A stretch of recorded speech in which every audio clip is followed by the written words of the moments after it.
Uh, Dean, before we talk about another milestone, let's just reflect on Tuesday. Goodness me, much needed victory. That must have been a relief and a help and a boost for everyone at the club.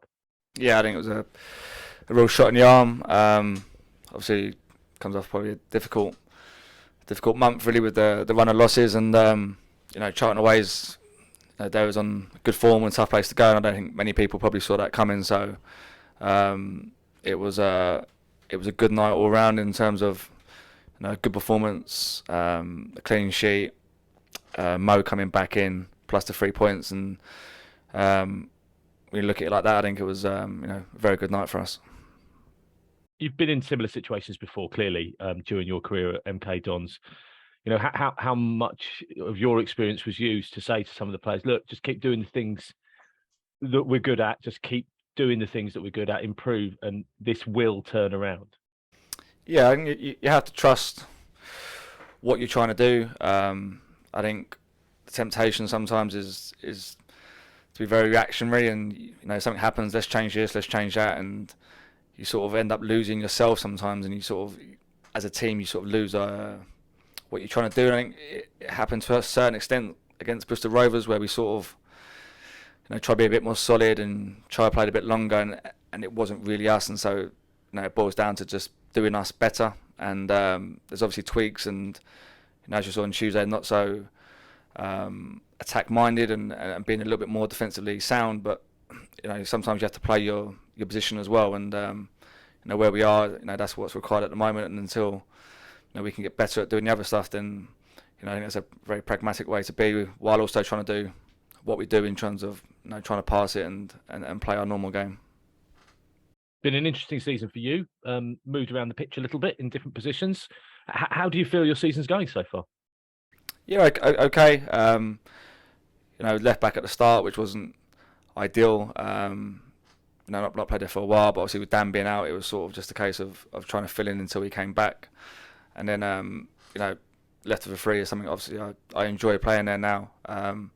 But it just, the way the season's gone, it just needed to be worked around a little bit. And Zach's come in, done really well, and um, he's playing well at the moment, and that middle position came available. So it's just a case of stepping in, and I thought Tuesday's probably been the best that it's been, and so we keep trying to build on that really. 900th career game, Louis. Every time we do one of these, I say that we've talked about your career so much through the years that we've known each other at MK Dons, but another milestone, and it's surpassing what anyone thought would be possible, and probably what you thought would be possible in your career.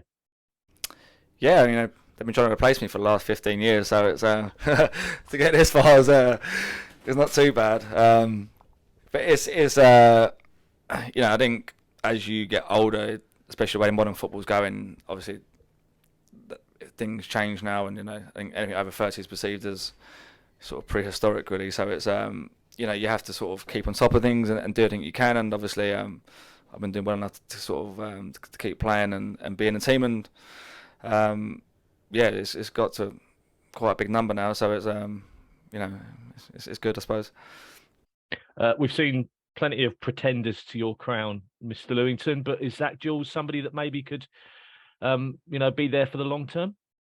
I hope so. I think he's starting to step up now, and he's got a brilliant framework to build from. Zach, he's a great size. He's fantastically athletic, and he ticks a load of boxes. He just needs to believe in his own ability and bring a bit of composure to his game, which I think which is starting to come, and to really realise his assets. And so hopefully, this running team will give him a bit of confidence, and he can keep on improving and going from strength to strength. How long are you going to carry on, Dean? I'll see out Zach, and then I'll probably go. And then I don't know.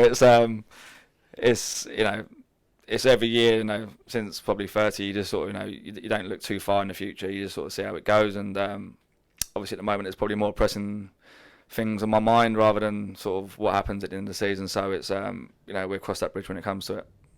I've said all along, just get this feeling you're going to finish a game one day and say, yeah, that's it. No pomp, no ceremony. That'll do.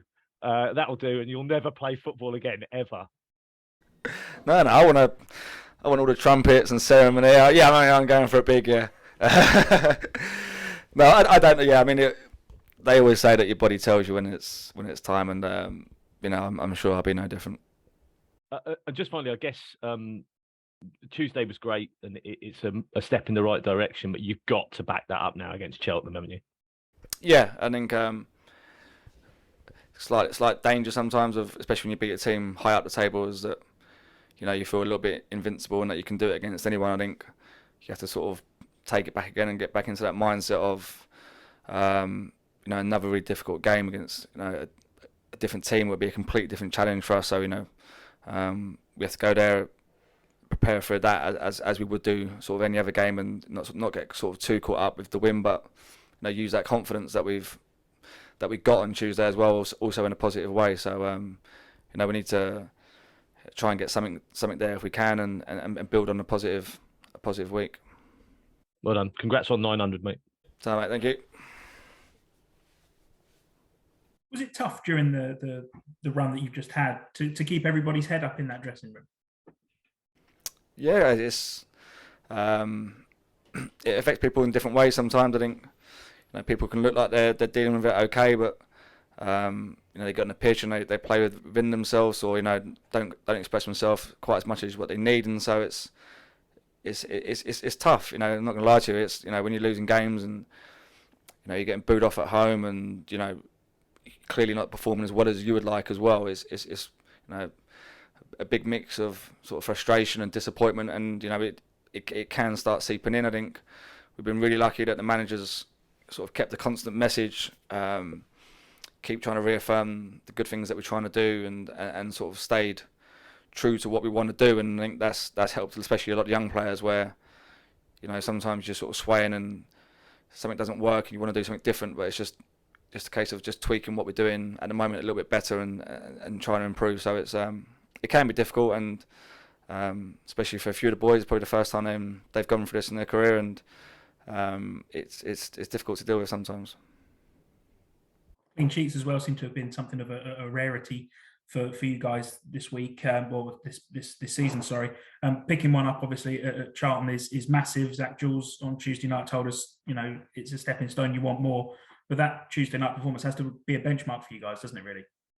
Yeah, we need to use it. I think we said similar things after Oxford, sort of similar type of display, and we didn't back that up. So we really want to not fall into the pitfalls like last time, and try and back it up again with another decent performance. And as you said, I think clean sheets will be massive, and it definitely helps the team when we can keep it tight at the back. And obviously that first goal as well, I think in games too often we're trying to chase it, which is we're finding difficult. I think if we can get our noses in front, we look like a different team almost, and we can sort of defend that lead. So I think two-parted there really, but yeah, clean sheets always help.